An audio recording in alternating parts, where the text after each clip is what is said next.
પાટણ જિલ્લામાં વરસાદના કારણે ખેતરો જળમગ્ન થઈ ચૂક્યા છે, ત્યારે સમીથી રાધનપુર હાઈવે પાસેના ખેતરોના આ દ્રશ્યો છે। આ દ્રશ્યો જુઓ, ખેતરોમાં પાણી ભરાઈ ચૂક્યા છે। બાસ્પા ગામથી રાધનપુર હાઈવે સુધીના આ તમામ ખેતરો જે બેટમાં ફેરવાઈ ચૂક્યા છે। ખેતરોમાં 2-2 થી લઈ 3-3 ફૂટ સુધી પાણી ભરાયા છે અને આથી ખેડૂતો પરેશાન છે। રાધનપુર સાંતલપુરમાં 15-15 ઇંચ વરસાદ વરસી ચૂક્યો છે અને તેના કારણે આ પ્રકારની સ્થિતિ જોવા મળી રહી છે, જે તમામ ખેતરો છે બેટમાં ફેરવાયા। સમી રાધનપુર સાતલપુર તાલુકાના અંદર છેલ્લા 2 દિવસથી જે અવિરત વરસાદ વરસ્યો છે અને વરસાદ વરસતાની સાથે જે ખેડૂતોના ખેતરો છે તેના અંદર પાણી ભરાયા છે। આપ દ્રશ્યમાં જોઈ રહ્યા છો, આ દ્રશ્ય છે સમીથી રાધનપુર જતા હાઈવે માર્ગના બાજુમાં આવેલા તમામ ખેતરોના દ્રશ્યો છે, તમે જોઈ રહ્યા છો।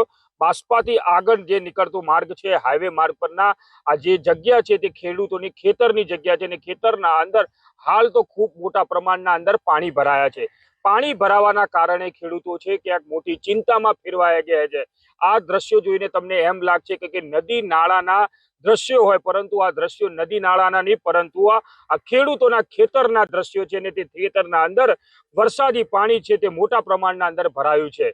ખેડૂતો દ્વારા વરસાદની તો રાહ જોવામાં આવતી હતી, પરંતુ જે વરસાદ આવ્યો તે આફતરૂપી વરસાદ આવ્યો છે અને વરસાદ વરસતાની સાથે સાતલપુર રાધનપુરના જે ખેડૂતોના ખેતરો છે, સમી વિસ્તારના ખેતરો છે, તે તમામે તમામ ખેતરોના અંદર હાલ તો પાણી ભરાઈને જળમગ્ન થયા છે। જે રીતના વાત કરવામાં આવે કે જે ધોધમાર વરસાદ વરસ્યો હતો અને ખેડૂતો દ્વારા જે ખેતરો તૈયાર કરીને મૂક્યા હતા તે તમામે તમામ ખેતરોના અંદર હાલ તો આ પાણી ભરાય છે। જો આ પાણી નીકાળવાની જો વાત કરવામાં આવે તો પાણી સુકાતા 1 મહિનાથી પણ વધુ સમય લાગી શકે છે, કેમ કે જે રીતના આ ખેતરોના અંદર પાણી ભરાય છે ને તે પાણી ભરાવાના કારણે હાલ ખેડૂતોને બીજું કોઈ પણ જાતનું વાવેતર કરી શકશે નહીં। જે રીતના પાણી છે તે સુકાશે નહીં તો ખેડૂતોને આગવી જે ખેતી કરવી છે તે ખેતી પણ કરી શકશે નહીં।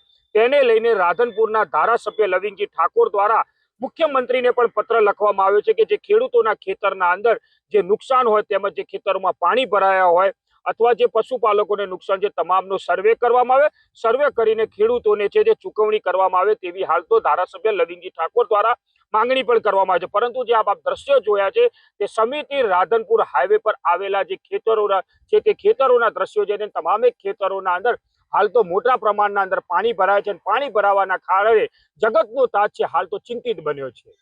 એઝાઝ મંસૂરી, ABP અસ્મિતા, પાટણ।